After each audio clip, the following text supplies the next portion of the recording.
জলস্ফীতি ও অব্যাহত নদী ভাঙন। দাঁতনের সিংদা গ্রামে তীব্র আতঙ্ক, ত্রাণের আশায় গ্রামবাসীরা। টানা কয়েকদিনের জলোচ্ছ্বাসে ফুলে ফেঁপে উঠেছে সুবর্ণরেখা নদী, আর তার সঙ্গেই নতুন করে দেখা দিয়েছে তীব্র নদী ভাঙন। পশ্চিম মেদিনীপুরের দাঁতন ব্লকের সিংদা গ্রামে সুবর্ণরেখার এই রুদ্র রূপে ঘুম উড়েছে স্থানীয় আদিবাসীদের। লাগাতার ভারী বৃষ্টির জেরে সুবর্ণরেখা জলস্তর দ্রুত বেড়ে চলায় নদীর তীরবর্তী এলাকাগুলিতে হু হু করে জল ঢুকতে শুরু করেছে। ইতিমধ্যেই কয়েকশো বিঘা চাষের জমি নদীর জলের তলায় তলিয়ে গিয়েছে। ফলে আমন ধান সহ মৌসুমী সবজির ব্যাপক ক্ষতির মুখে পড়েছেন স্থানীয় কৃষকেরা। জল বাড়ার পাশাপাশি পাড় ভাঙন ভয়াবহ আকার ধারণ করেছে। নদীর পাড়ের মাটির বিশাল চাই খসে খসে নদীগর্ভে বিলীন হচ্ছে। ভিটে মাটি ও আবাদি জমি নদীগর্ভে তলিয়ে যাওয়ার আশঙ্কায় চরম উদ্বেগের মধ্যে রাত কাটাচ্ছেন সিংদা গ্রামের শয় শয় পরিবার। অভিযোগ, প্রতি বছর বর্ষার সময় সুবর্ণরেখা পাড় ভাঙন শুরু হলেও স্থায়ী কোনো সমাধান হয়নি। দ্রুত নদীর পাড় বাঁধাই এবং কার্যকর নদী ভাঙন রোধক ব্যবস্থা না নিলে আগামী দিনে পুরো গ্রামটি নদীগর্ভে তলিয়ে যেতে পারে বলে তাদের আশঙ্কা। পরিস্থিতি আরও সংকটজনক হওয়ায় আগেই রাজ্য সরকার এবং জেলা প্রশাসনের কাছে জরুরি ভিত্তিতে পাকা গার্ডওয়াল তৈরি এবং বাঁধ মেরামতের জোর দাবি জানিয়েছেন এলাকাবাসী।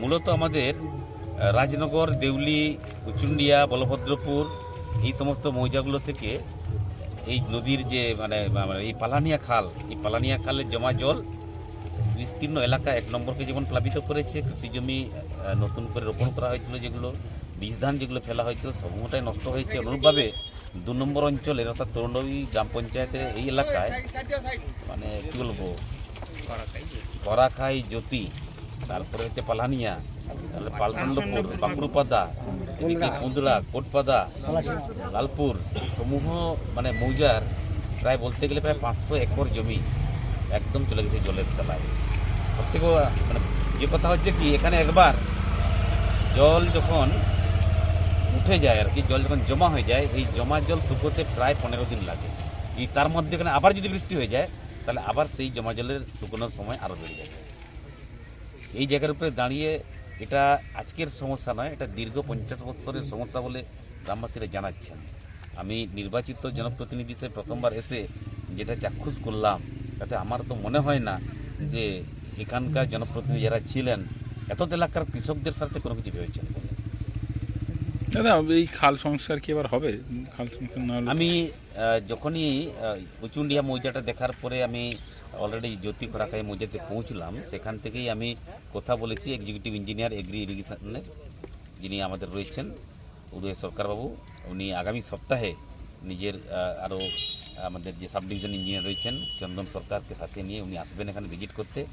এবং আমি অলরেডি গণস্বাক্ষর সংগ্রহ করে আমি দপ্তরে জানাবো, যাতে করে আগামী গ্রীষ্ম মরশুমে যাতে আমরা এই খাল সংস্কার করতে পারি। এটা অবশ্যই আমরা ইতিবাচক পদক্ষেপ গ্রহণ করব।